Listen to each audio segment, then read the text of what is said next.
சுடும் பரிவேல் அணிசேவலென பாடும் பணியே பணியாய் அருள்வாய் சேடும் கயமா முகனின் செருவில் சாடும் தனியானை சகோதரனே உண்ணாமலை உமையாலோடு உடனாகிய ஒருவன் பெண்ணாகிய வெறுமான்மலை வெறுமாமணி திகழ மன்னார்தன் அறிவிந்திடும் மழலை முகவதிரும் அண்ணாமலை தொழுவார் வினை வலுவாவனம் அருமை. திருச்சிற்றம்பலம். அருணாச்சலம். பெருமானோட பூஜையை பத்தி நம்ம சொல்லணும்னா சொல்லிட்டே போலாம். பெருமானுக்கு எப்படி பூஜை செய்யணும், பெருமானுக்கு எப்படி நைவேத்தியத்தோட இதோட நம்ம பூஜை பண்ணணும் அப்படிங்கிற எல்லாத்தையுமே பெரிய புராணத்துல தில்லைவாழ் அந்தர சருக்கத்துல சேக்கிரார் அவரும் அழகா சொல்லியிருப்பார். பெருமான்கிட்ட பூஜை பண்ணி பெருமானோட பூஜையினால பெற்றவங்க நிறைய பேர். அப்படிதான் நமக்கு முசுகுந்தர்னு ஒருத்தர் கிடைச்சார். அதுக்கப்புறம் கண்ணப்ப நாயனார்னு ஒருத்தர் கிடைச்சார். அந்த மாதிரி பெருமானோட பூஜையை பத்தியும் பெருமானுக்கு பூஜை செய்து பெற்ற பதியை பத்தியும் நம்ம பேசிக்கிட்டே இருக்கலாம். அம்பாள்ல இருந்து எறும்பு மட்டும் பெருமானுக்கு பூஜை பண்ணி இருக்கு. அப்படி அந்த பெருமானுக்கு இந்த சின்ன வயசுலயும் நியம நிஷ்டையோட மரபை தவறாம பூஜை பண்ணிட்டு வந்துட்டு இருக்காங்க நம்ம ஈரோடு பவானியை சேர்ந்த சுபாஷ் அண்ணா. இன்னைக்கு நம்ம அவரோட தான் கலந்துரையாட இருக்கிறோம். நம்ம உள்ள போய்க்கலாம்.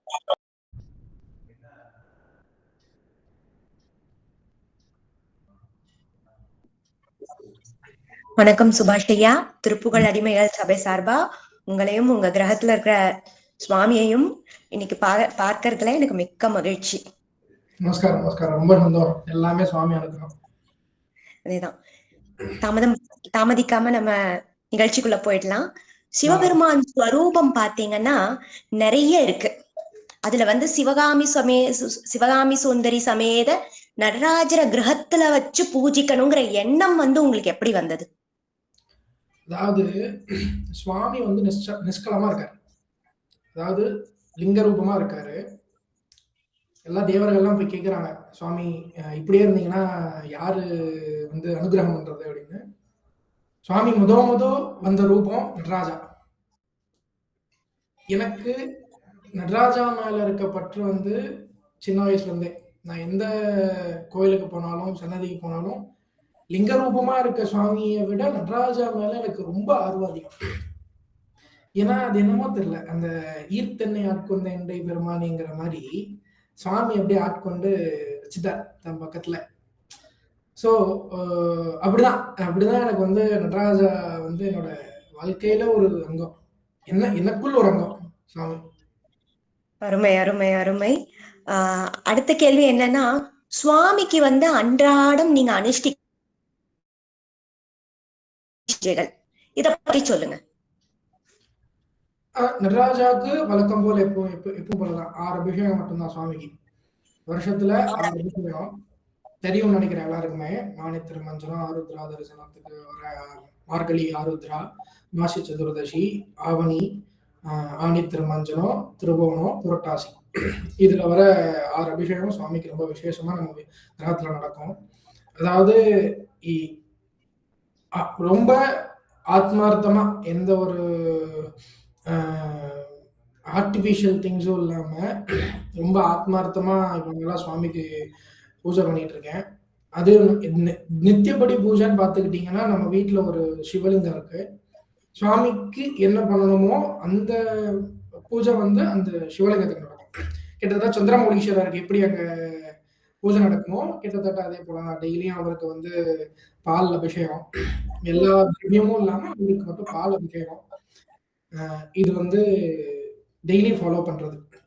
நடராஜாக்கும் சரி, நம்ம தண்டாயுதபாணிக்கும் சரி, பழனியாண்டவருக்கும் 2 பேருக்குமே நித்தியப்படி பூஜை எப்பவுமே இருக்கும். கூடவே முருகப்பெருமானையும் வச்சிருக்கீங்க, அவரை பத்தி சொல்லுங்க. அவர் எப்படி உங்க கிரகத்துக்கு வந்தார்?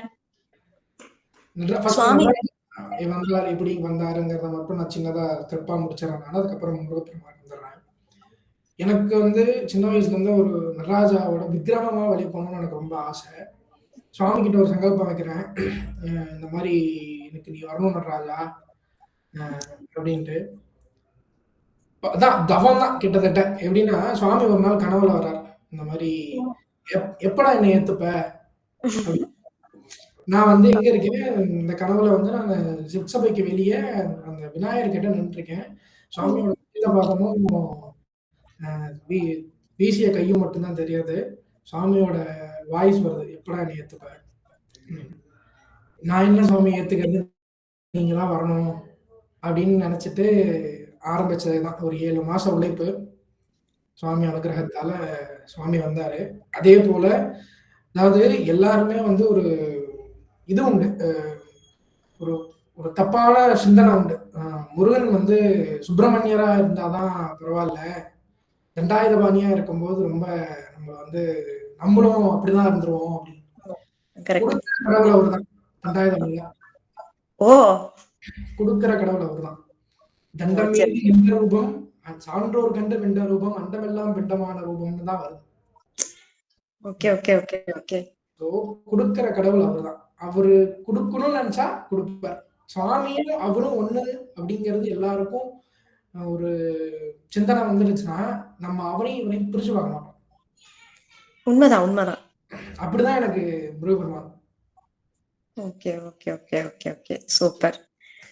அடுத்த கேள்விக்கு போலாங்களா? பொதுவா பூஜைகள் அப்போ உங்க கிரகத்துல என்னென்ன ஸ்லோகங்கள் பாடல்கள் பாராயணம் பண்ணுவீங்க? சுவாமியோட தியானம் தியாய கொடிரோம் பிரணயம் சீதாம் காதராம் யக்ஷாங்கிஞ்சிதவாம கொஞ்சம் ஜார்த்தோட தர்மாபரம் கண்டன் போட கராபயம் பிரம்மா வேஷியம் சேவலாம் கல்ஹாரம் சபஸ்கிருஷ்ணம் கடிகலாம் தேவியும் சபேஷம் பதே. இந்த தியானம் ரொம்ப முக்கியம். அதை நான் டெய்லியும் பாராயணம் பண்றது. அதே போல எனக்கு வந்து சிவகாமி வந்து லலிதாவோட சொரூபமா தான் அவளை பாக்குறேன் நானு. ஸோ சிந்தூராரண விக்கிரகம் தனையானாம் மாணிக்கனோட ஸ்புரத்தாரான சேகரா ஆபீன பக்ஷோரகம் மாணிப்யா மணிபூர்ண ரத்னகரகம் சத்துருப்பலம் வெப்பரி. இதேதான். இது வந்து அம்பாள், அதாவது நடராஜா பொறுத்தளவுக்கு எனக்கு சுவாமி அம்பாள் ரெண்டுமே ஒண்ணு அப்படிங்கறதுனால சுவாமிக்கு என்ன சொல்றனோ அதுவும் அம்பாளுக்கு சேர்த்து சொல்றாங்க. ஓ சரி சரி. அவர்ல இவ ஐக்கியம், இவர்ல அவ ஐக்கியம், அந்த மாதிரி. இல்ல எந்த வித மாற்று கருத்தும் இல்ல எனக்கு. Okay okay okay. இதே விசேஷ நாட்கள்னா அதுக்கு ஏதாவது பாராயணம் இருக்குங்களா? அபிஷேகம் பண்றீங்க, 6 கால அபிஷேகம் உண்டுங்கிறீங்க சில நாட்கள். ஓ சரி சரி.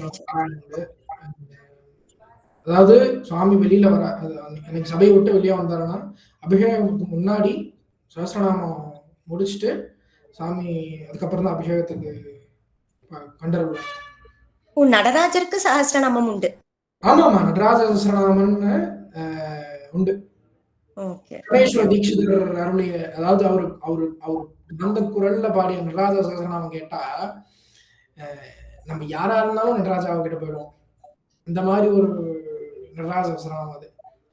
யூடியூப்ல இருக்கும், நம்ம பார்க்கலாம். ஒரு 54 நிமிஷம் பூர்வ படிக்கையோட இருக்கும். அதாவது ஜனனம் வந்து செய்த பாதகம் ஒழிக்கும் சிந்தகுலம் ஒன்றையும் சிவபுரத்துக்கு 1000 கதிகளோட செப்பரும் கவன் கோடி நினைவு சுப லட்சணம் மிகுந்த கன்னிகை கூடிய வேண்டிய வேந்தமுவேன் மேத குஞ்சாலிக்கு ராமம் 1000 முதவள் பெருதல் 5 கோடி கனகமதம் 1000 கோடி புரி வேணனை கதிபெற விரும்பினுமேன் கருதியுள் நங்கூடு குவிழஞ்சாத்தியை கசிதவர்க்கு ஏதும் என்றாய் தினமும் 3000 திருநாம அர்ச்சனை செய்து 3000 வருவாள் சிவஜிதம்பரம் சிவகாமி நடராஜனி அப்படிங்கிறது வந்து அது அதாவது நடராஜ சஹஸ்ரநாமம் நம்ம கேட்டோமோ இல்ல சொன்னோமோ எந்த வகை பலன் கிடைக்குமோ இந்த பூர்வ படிக்கையில வரும். அது எல்லாமே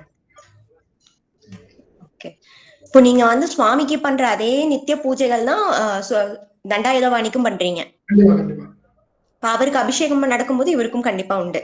ஆமா, அதாவது அந்த 6 அபிஷேகத்துக்கு தண்டாயுதபாணிக்கு அன்னைக்கெல்லாம் அபிஷேகம் கிடையாது.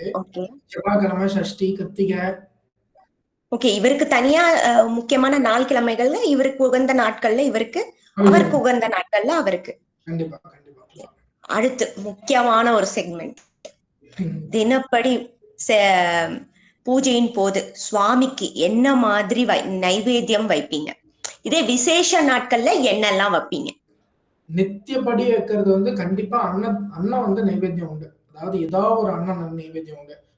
4 படியில இருந்து 6 படி, அதாவது ஒவ்வொரு சுவாமியும் எந்த அளவுக்கு இருக்காரோ அந்த மாதிரி நம்ம நைவேத்தியம் வைக்கணும்னு ஒரு விதி உண்டு. அதே போல சுவாமிக்கும் முருகருக்கும் தனித்தனியா 4 படி நைவேத்தியம்.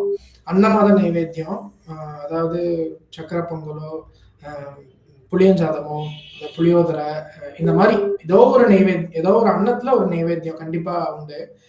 சுவாமிக்கு வந்து விசேஷ காலத்துல கண்டிப்பா ஒரு நைவேத்தியம் என்ன இருக்கும்னா வந்து ஒரு வெரைட்டி ரைஸ் உண்டு. சம்பா சாதம்னு சொல்லுவாங்க. அதுவும் கத்திரிக்காய் கொஸ்து, இது ரெண்டுமே சுவாமிக்கு ரொம்ப ரொம்ப பிடிக்கும். ஓ பிளஸ் லட்டு. இந்த சரி 3 வந்து சுவாமிக்கு ரொம்ப இஷ்டம். இது வந்து கண்டிப்பா இருக்கும். இந்த விசேஷ கால நைவேத்தியத்துல. சரி சரி சூப்பர். அடுத்து விதவிதமா வந்து அலங்காரங்கள்ல வந்து நாங்க உங்க சுவாமியோட வீடியோஸ் போட்டோஸ் எல்லாம் பார்த்திருக்கிறோம். சரிங்களா, ரொம்ப அழகா இருக்கிறார். இது எப்படி கத்துக்கிட்டீங்க அலங்காரம் பண்றதுக்கு? யார் உங்களுக்கு வந்து சொல்லி கொடுத்தா? இது வந்து இது நான் சொல்லணும்னா ஃபர்ஸ்ட் என் குருநாதர் அண்ணா எல்லாமே அவரை பத்தி தான் ஸ்டார்ட் பண்ணணும். இங்க சிவகணேஷ் தத்தாத்ரின்னு சொல்லிட்டு பவானியில எனக்கு அவர் அண்ணா, என் குருநாதர் எல்லாமே அவர்தான். எனக்கு அவர் சொல்லிக் கொடுத்தது, அவரை பார்த்து நான் கத்துட்டது. நடராஜா நம்ம சிதம்பரத்துல ஒவ்வொரு டைம் தரிசனம் பண்றப்போ அவர் எப்படி இருப்பாரு, எப்படி இருப்பாரு, இப்படி நம்ம பண்ணலாம், இப் அப்படின்னு நம்மளா ஒரு புதுசு புதுசா நம்மளா ட்ரை பண்ணது. தீட்சிதர் நிறைய பேர்த்துக்கிட்ட கேட்டுக்கிட்டது. ஓ இதையெல்லாம் வச்ச எக்ஸ்பீரியன்ஸ் தான். ராஜாக்கு நான் அலங்காரம் பண்ணல. அவரு என்ன அவரு எப்படி இருக்கணுமோ அன்னைக்கு என் மூலமா அது பண்ணிட்டாரு. அவ்வளவுதான். எவ்வளவு நேரம் ஆகும் உங்களுக்கு அவரை வந்து தயார்படுத்துறதுக்கு? ஆகும். நம்ம ஒவ்வொரு அலங்காரத்த பொறுத்து. இப்போ நான் இந்த அலங்காரம் ரொம்ப சிம்பிளா முடிச்சுட்டேன். ஒரு 1/2 மணி நேரத்துல முடிச்சுட்டேன். நல்லா கிராண்டா அலங்காரம் பண்ணணும் அப்படின்னா, ஒரு மணி நேரம் ஆகும். நீட்டா ஏன்னா பெரிய சாமிக்கு டக்கு டக்குன்னு பண்ணிடலாம். சீக்கிரம் எடுத்து சாத்திடலாம். சின்ன சாமிக்கு பண்றப்போ கரெக்டா அந்த பொருட்கள் வந்து அந்த மாரி சின்ன சின்ன பொருட்களா இருக்கும். அத பார்த்து பார்த்து பண்ண வேண்டியது இருக்கும். அவ்வளவுதான். Okay okay okay. அடுத்து குருவருளும் திருவருளும் நிலைத்து இருக்கட்டும்னு எங்க ஆசான் அடிக்கடி சொல்லுவார். உங்க குருவை பத்தி கொஞ்சம் சொல்லுங்க. நான் சொன்ன மாரி சிவகணேஷ் தத்தாத்ரி அவர் தான் என்னோட குரு. என்னோட அண்ணா. அதாவது நடராஜா வர்றதுக்கு முக்கிய காரணமா, மூல காரணமா இருந்தவர் அவரு. எனக்கு நான் இந்த அளவுக்கு இன்னைக்கு பூஜை பண்றேன், நான் இந்த அளவுக்கு இருக்கேன் அப்படின்னா, அவரு ஒரு காரணம். அவரு ஒரே பெரிய காரணம். என்னோட அப்பா, அம்மா அவங்க அப்புறம் அவர் எனக்கு ஒரு பெரிய காரணம். மோர் தேன் குரு, அவர் எனக்கு ஒரு வெல் விஷர். நான் எல்லாரும் எதா இருந்தாலும் அண்ணாட்ட போய் அண்ணா அப்படின்னா சொல்லுவேன். அதாவது அவர் மாதிரி எனக்கு ஒரு ஆள் கிடைக்கும்னா கிடைக்காது. தெரியாது வேற வருவாங்களா அப்படிங்கிறதெல்லாம் தெரியாது. ஏன்னா ஒரு விஷயம் நான் கேட்டா பொறுமையா எனக்கு எல்லா விளக்கங்களும் சொல்லி இப்படி தாண்டா அப்படிங்கிறத வந்து அவ்வளோ தெளிவா எனக்கு நான் இந்த அளவுக்கு தெளிவா இருக்கேன்னா அதுக்கு அவர் காரணம். சிம்பிளா முடிச்சிட்டீங்க ஒரு வரியில. எல்லாமே அவர் தானே.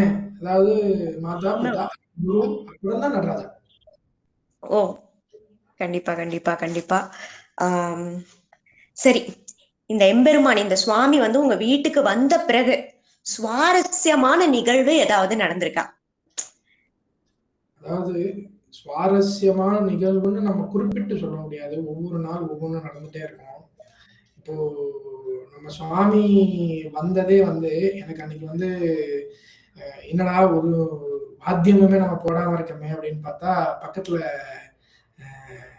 கோயில்ல அன்னைக்குன்னு பார்த்து திடீர்னு ஏதோ திருவிழா சுவாமி வந்து வாத்தியத்தோட தான் உள்ளே வந்தார். ஓ நான் எதிர்பார்க்கவே இல்லை அது.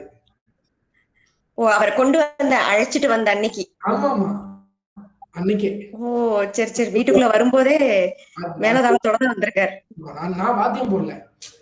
எனக்கு ஒரு வருத்தம் எனக்கு வாத்தியம் போடலையே அப்படின்ட்டு பார்த்தா பக்கத்துல ஒரு முருகர் கோயில்ல வாத்தியம் அவங்க வாசிக்கிறாங்க.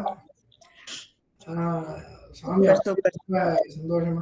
அதாவது நான் சுவாமி வந்து ஒரு 7 மாசம் நாங்க வந்து ரொம்ப மெனக்கெட்டு வேலை பார்த்தோம். எப்படி சுவாமி இருப்பார், சிதம்பரத்துல எப்படி சுவாமி இருப்பார் அப்படிங்கிறதுலதான் நிறைய நாங்க வேலை பார்த்தோம். நாங்க வேலை பார்த்ததுங்கிறத தாண்டி சுவாமி என்னென்ன பண்ணிக்கணும்னு நினைச்சாரு. அதாவது அங்க இருக்கிற ஒவ்வொரு தீட்சிதரும் ஆச்சரியப்பட்டாங்க. எப்படி இந்த அளவுக்கு பண்ணீங்க? அங்க இருக்கிற அலங்கார தீட்சிதரோட பையன் பார்த்துட்டு அவ்வளவு சந்தோஷம் அந்த பையனுக்கு. ரொம்ப சந்தோஷம் எனக்கு. நீங்க இவ்வளோ நுணுக்கமா நடராஜா மாதிரியே 90% பண்ணியிருக்கீங்களே அப்படிங்கிற அதுவே எனக்கு அது பெரிய ஆச்சரியம் தான். அதுக்கப்புறம் வந்த நாட்கள்ல இருந்து நாங்க மேலதான் போயிட்டு இருக்கோம். கீழே இன்னைக்குமே நடராஜா எங்களை கொண்டு வந்ததே கிடையாது. Super super super. ரொம்ப மகிழ்ச்சி சுபாஷ் ஐயா. உங்க வீட்டு சுவாமியையும் அவருக்கு நீங்க கடைபிடிக்கும் பூஜை முறைகளையும் நம்ம திருப்புகழ் அடிமைகள் சபை யூடியூப் சேனல் அடியார் பெருமக்களோட பகிர்ந்துகிட்டதுக்கு மிக்க மகிழ்ச்சி. ரொம்ப சந்தோஷம், ரொம்ப சந்தோஷம். ரொம்ப நன்றி. எல்லாமே நடராஜ சித்தம். நன்றி நன்றி நன்றி. திருச்சிற்றம்பலம். சிதம்பரம், சிதம்பரம்.